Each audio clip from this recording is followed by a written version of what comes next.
გავიხსენებთ ქართველ მწერალსა და სცენარისტ ნოდარ დუმბაძეს, რომელსაც დღეს 98 წელი შეუსრულდებოდა. ნოდარ დუმბაძის შემოქმედება ქართულ კინოში თემაზე სასაუბროდ შემოგვიერთდა კინომცოდნე, ხელოვნებათმცოდნეობის დოქტორი ქეთევან ტრაპაიძე. ქეთევან, დილომშვიდობისა, მადლობა ჩვენთან მობრძანებისთვის. დიდი მადლობა პირიქით თქვენ მოწვევისთვის. უნდა ვისაუბროთ მწერალზე, სცენარისტზე, რომლის გახსენებაც ყველას რაღაცნაირად ისე თან ღიმილს გვრის და კარგ მოგონებებს გვიღვიწებს.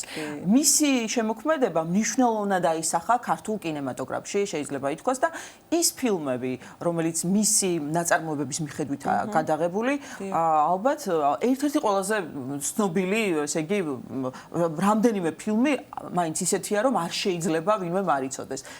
ილიკო და ილარიონი ვთქვათ, საბრალდებო დასკვნა, თეთრი ბაირაღები და ასე შემდეგ, მოკლედ ამ ფილმებზე ჩვენ მევხედავ მზეს. რა თქმა უნდა, ვისაუბრებთ.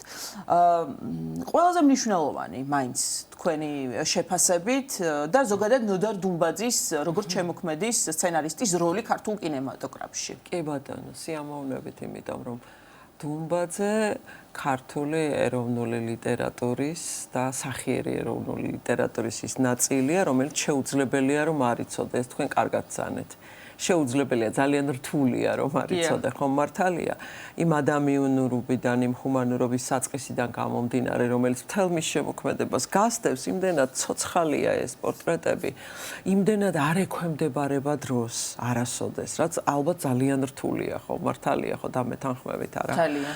ალბათ ძალიან რთულია მოძებნო მსგავსი სინანულის განცდის გამომწვევი და აი ნოსტალგიის განცდის გამომწვევი ის საწყისიც, რომელიც ამ ლიტერატურას და მის შემოქმედებას ზოგადად ახლავს თან. ეს ყველაფერი იმდენად მტკიცედ არის დაფუძნებული კაცთმოყვარეობის განცდაზე, იმდენად ღრმადდევს ქართულ ეროვნულ გენეტიკაში, რომ ალბათ ის არა უბრალოდ განსაკუთრებული მწერალია და არა უბრალოდ ჩვენი აი ამ გენეტიკური კოდის, უნიკალური გენეტიკური კოდის ის ნაწილია, რომელსაც უნდა მუდმივად ვუფრთხილდებოდეთ, არამედ კინემატოგრაფისტვისაც თავისთავად ეს გახლავთ ერთ-ერთი ის მნიშვნელოვანი ნაწილი და შემადგენელი, რომლის გარეშეც ის თავისთავადობას ან დაკარგავდა, ან ძალიან ბევრი რამ დააკლდებოდა მას, ან უბრალოდ არც ერთ თაობაში არ დატოვებდა ამ რაღაცა გასაოცარ მოგონებას მის პორტრეტებზე, ხასიათებზე, რომელთა გახსენებაზეც ახლაც გვეცინება. ეს რაღაცა სევდა და იუმორის საოცრად არის შერწყმული. რა თქმა უნდა, პერსონაჟებში და ნაწარმოებებში. რა საკვირველია, ბოლოს და ბოლოს ნახეთ თავი რომ დავანებოთ ყველაფერს.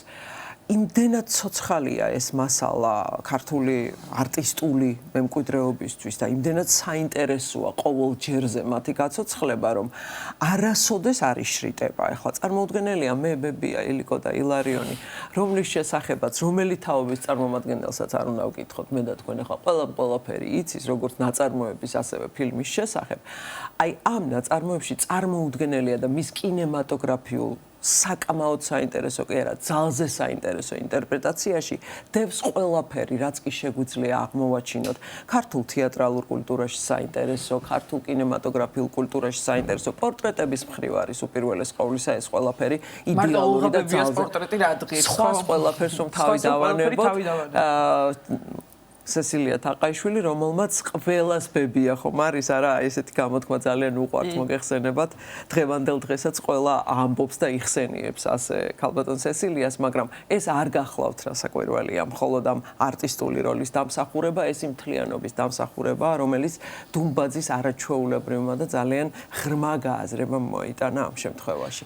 ისევე როგორც სხვათა შორის ამ ფილმთან დაკავშირებით მინდა ვთქვა, ძალიან მოუხდა დუმბაძისეულ განცდას, აი ის თუნდაც ოდნავ მწირი, ოდნავ გაყინული, ოდნავ სადა და იმ გვარი გარემო, რომელიც გურიას არ შეეფერებოდა და იყო სხვა შორის ამაზე საუბარი, რომ ეს არ გავს გურიას მწვანეს, ხალისიანს, მდიდარს თავისი სიმწვანით და მდიდარს თავისი ლანდშაფტებით, არა, მაგრამ ეს ყველაფერი აი იმ ომის საშინელების და ომის ტრაგედიის განცდის აი ის მეტაფორა გახლდათ, რომელიც ამ შემთხვევაში თენგიზ აბულაძემ ძალიან სწორად მოიტანა ეკრანზე და ამ სიცარიელეში და ხშირად შეიძლება ამ სიმწირეში დაბადებული ეს კეთილი სახეები ჰუმანურობით, იუმორით ნაზავი, რაღაცა გასაოცარი არტისტიზმით მოტანილი აი სანდრო ჟორჟოლიანის და ასე შემდეგ ვერავის ვერ გამოვტოვებთ ახლა მე და თქვენ ხო მართალია არა აი ეს სახეები რომლებიც მარადისობაში გადავიდნენ მართლაც მარადისობაში გადავიდნენ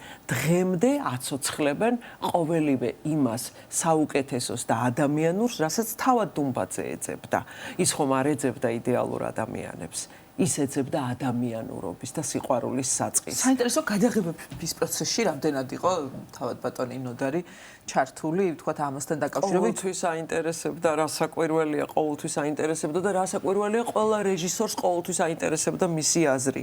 წარმოუდგენელია, რომ ეს ასე არ ყოფილიყო, იმიტომ რომ ის თავად გახლდათ ადამიანი, რომლისთვისაც ნიჭი და სახიერება და არტისტული შრომა ერთ-ერთი ყველაზე დასაფასებელი იყო. რა თქმა უნდა, ამიტომ არის რომ ძალზე რთულია, იცით, არ არის ასე იული, მისეული იუმორის გამოტანა ეკრანზე. საკმაოდ რთულია, მართალი გითხრათ და ამას გენიალურ რეჟისორებს ეს გამართლად დიდებულად გამოვიდა. კარგად გამოსდით. კი ბატონო, ასევე ახსოვს ჩვენ მაყურებელს მე ვხედავ მზეს, ხომ ახსოვს და კარგად ახსოვს და ძალიან მოსწონს, ბუნებრივია, იმიტომ რომ მასში შეიძლება უფრო მეტია სევდა. ვიდრე ეს ჩვენ გულისხმობთ მეტ სიხარულს, მეტ პოზიტივს და ასე შემდეგ. მაგრამ ყოველივე ეს იმდენად აუცილებელია თანამედროვე ძალზე სასტიკი, ძალზე მძიმე სამყაროსთვის და მე თუ მკითხავთ, იმდენად ხშირად უნდა დაუბრუნდეს ადამიანი ყოველივე ამას, რომ წარმოუდგენელია ამ ფილმების გარეშე დღეს ცხოვრება. აი ხო, მე ერთ ფაქტს მივაქციე ყურადღება და არ შემიძლია რომ ეს არ თქვა. სტუდენტურ კინოში რამოდენიმე წელია უკვე, ну დაახლოებით მოდით ესე ვთქვათ 5-6 წლის განმავლობაში, ბოლო პერიოდის განმავლობაში ძალიან ხშირად სტუდენტი რეჟისორები არა მხოლოდ თეატრისა და კინოს უნივერსიტეტში მიმართავენ დუმბაძის მოთხრობების ეკრანიზაციას. ეს შემთხვევით მოტანილი ან ტენდენციური რაღაცა ნაბიჯი არ გახლავთ. ხშირად ხდება ეს, ну რაღაცა სხვა უნივერსიტეტების დაცვაზეც, რაღაც სხვა სამოყვარულო დონეზე შექმნილ ფილმებში, სხვათა შორის ახალგაზრდულ კონკურსებშიც მინახავს, რომ ხშირად უჩნდებათ ეს სურვილი. ჰელადოსი არის ხოლმე ძალიან აქტუალური, ძალიან აქტუალური, ძაღლი არის ძალიან აქტუალური. კი ბატონო, ძალიან აქტუალურია ახალგაზრდებშიც თქოს. ამ ფილმსაც გულისხმობ და თანამედროვე ვერსიებს გულისხმობ. დიახ, დებიუტს გულისხმობ. რატომ რადევს ამ ნაწარმოებში ისეთი, რაც მუდმივად იზიდავს და მუდმივად ახლის სათქმელის სურვილს აჩენს, ხომ? ხან კარგად კეთდება ეს, ხან ცუდად, ამას არ აქვს მნიშვნელობა, მაგრამ ალბათ ის აი უმძიმესი რაღაცა დრამატული საწყისი, რომელიც ადამიანში პიროვნულის გამოცნობას ემსახურება. აი ამ ხასიათის ამოწევის სურვილი უჩნდებათ ახალგაზრდებს და ამაში მხოლოდ კარგი შეიძლება ამოვიკითხო, ხო მართალია. დუმბაძის თეატრალური ფესტივალიც კი ამაზე მეტყველებს, რომ არ მთავრდება ინტერესი. აი ყოველივე ამის მიმართ ხშირად არის ხოლმე რომ მიმართავენ აი ნოდარ დუმბაძის ნაწარმოებს და მისი ნაწარმოების მიხედვით დგამენ სპექტაკლს. ეს მიუთითებს იმაზე რომ ყველა თაობისთვის ყოველთვის აქტუალური და საყვარელი წერილი. გარდა იმისა, რომ აქტუალურია და საყვარელია, საშუალებას გაძლევს, რომ თანამედროვე ადამიანშიც გახსნა ის ხასიათი, რომელიც მაშინ მისთვის იყო. ძალზე საინტერესო და მუდმივად იქნება. რატომ? იმიტომ რომ გარემო იცვლება, ადამიანები იცვლებიან. ომები იწყება და მთავრდება, მაგრამ ღირსება და ადამიანობა თუ არ შეინარჩუნე, მაშინ ალბათ არაფერს ამას ყველაფერს ფასი არ აქვს, ხო? როგორ არიან ეს ადამიანები, დუმბაძისეული პერსონაჟები საკუთარ თავში და მათ გარემომცველ ადამიანებთან შემონახულნი ისე რომ არ კარგავენ აი ამ რაღაცა პიროვნულ ღერცს, საწყის, რაც მხოლოდ მათეულია, რაც არ არის მხოლოდ გურული, რაც არ არის მხოლოდ ქართული. ანუ საწყისიდან გენეტიკური საწყისიდან განზოგადებამდე, აი ასეთ განზოგადებას ახდენენ მაგალითად ოლღა ბებიას მეგობრები და თავად ოლღა ბებია აი იმ ადამიანებისთვის, ვისთვისაც სიკეთეა მთავარი საწყისი. ხო მართალია და ალბათ ეს არის მიზეზი იმისა, რომ აი ეს პერსონაჟები იქცნენ სახეხატებად. ნუ ანიკო დეიდა, კუკარაჩა, ინგა, სოსოია, ხატია, ნუ კუკარაჩა კიდევ სხვა ფენომენია ქართული თეატრისა და ქართული კინოსთვის ზოგადად ეს სატელევიზიო სპექტაკლებში ძალიან აქტუალურია ნოდარ დუმბაძის შემოქმედება. ძალზე და ძალიან საინტერესო დრამატურგიული ფენომენია. ახლავე აგიხსნით რატომ? იმიტომ რომ უმეტესწილად ეს პერსონაჟი ბადებს რაღაც ორგვარ გრძნობებს. ის თან ნახევრად კომიკურია დასაწყისში, აი ამ ნაწარმოების დასაწყისში, თან ძალზე საინტერესო და რაინდულ თვისებებს ამჟღავნებს, ხო მართალია? და ძალიან რთულია ის კომიკურობა შეინარჩუნო, იმიტომ რომ იმდენად ძალავს ეს ადამიანური და ძალზე საინტერესო, აი ეს ცოტა რაინდული და თავგანწირვის უნარის მქონე მხარე, რომ ხშირ შემთხვევაში მას ვერ აღიქვამენ როგორც კომიკური თვისებების მატარებელ პერსონაჟს. ხო მართალია და აი ასეთ ტრაგიკულ მოვლენად რჩება ქართულ სცენაზე, ქართულ კინოში და ასე შემდეგ და ასე შემდეგ. ძალიან საინტერესო ფენომენია ეს. სხვათა შორის ამის მოტანა შემიძლია ვთქვა, რომ ერთ-ორ მწერალს შეეძლო და მათ შორის დუმბაძეა ასეთი, რომელსაც აი ეს რამდენიმე თვისების, ძალიან ბევრი თვისების ერთ პიროვნებაში გამთლიანება, ჩადება, აი მათი იმ თვისებებით გარშემორტყმა შეეძლო, რომელიც შემდეგ რეჟისორებს აძლევდა ფიქრის და ინტერპრეტაციის საბაბს და უნარს და საშუალებას და აუსრულებლად აკეთებდა ამას. ამიტომ სცენაზეც და კინემატოგრაფშიც მე მაინც ამ ორ დარგს დავასახელებ აუცილებლად, იმიტომ რომ სცენაზეც და კინემატოგრაფშიც ყოველ ჯერზე ეს არის განსხვავებული ერთმანეთისაგან განსხვავებული კუკარაჩა, ერთმანეთისაგან განსხვავებული ინგას სახე, ერთმანეთისაგან განსხვავებული ქალბატონი ანიკო და ასე შემდეგ. ისევე როგორც აბრალდებოდ დასკვნაში. აი, რამდენ გზის და რამდენჯერ შეიძლება ეს პერსონაჟები რომ წარმოვიდგინოთ, როგორ გამოიყურებიან ისინი სინამდვილეში, ჩვენს წარმოსახვაში, მკითხველის წარმოსახვას გულისხმობ, ხო მართალია?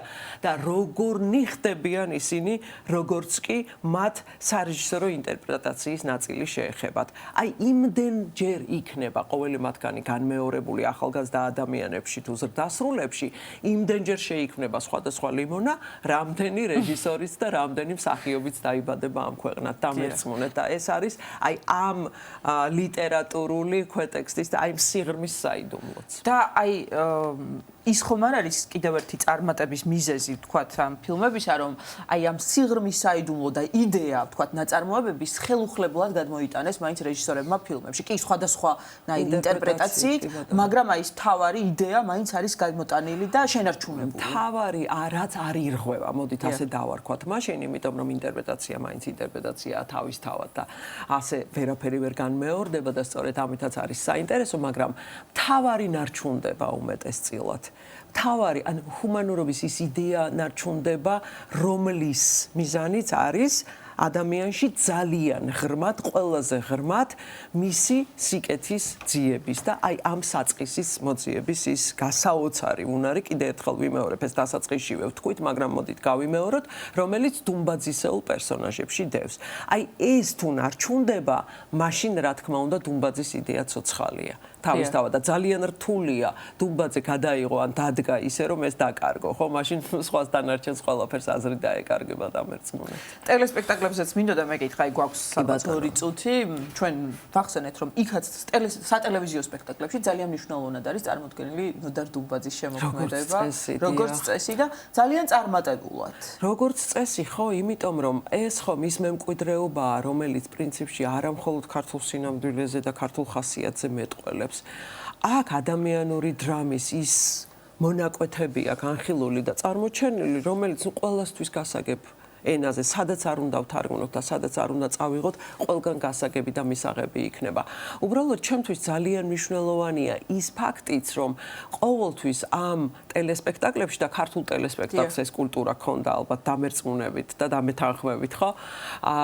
ამ ტელესპექტაკლებში გასაოცარი ნოსტალგიით და ძალიან დიდი კოლორიტით არის აღდგენილი ის ეპოქა, რომელშიც ამ გმირთა ხასიათები იქმნებოდა, გესმით და იმ ეპოქის გარდა წარსული ეპოქაც, რომელიც დუმბაძისთვის იყო ძალიან ახლობელი და ძალიან საინტერესო და ეს კიდევ ერთ ხიბლს მატებს დუმბაძისეულ გნებავთ ეკრანიზაციებს და გნებავთ ამ შემთხვევაში ტელესპექტაკლებს, იმიტომ რომ მათში ცოცხლობს სული, ქართული ისტორიის ის სული, რომელიც ყველა ჩვენგანმა თუ არ გამოიარეს ჩვენმა წინაპრებმა და შემოინახეს და ძალზე საინტერესო. ამიტომ მე ვთვლი, რომ თუ სამსახიობო ხელოვნება ცოცხლობს, მისთვის ყოველთვის საინტერესო იქნება დუმბაძის შემოქმედება. და ახალგაზრდებისთვის რა თქმა უნდა და რეჟისორებისთვის თავისთავად. ძალიან დიდი მადლობა კეთი ჩვენთან მოგზაურობისთვის, საინტერესო საუბრისთვის. კინომცოდნე, ხელოვნებაცოდნეობის დოქტორი ქეთევან ტრაპაიძე იყო ჩვენი გადაცემის სტუმარი.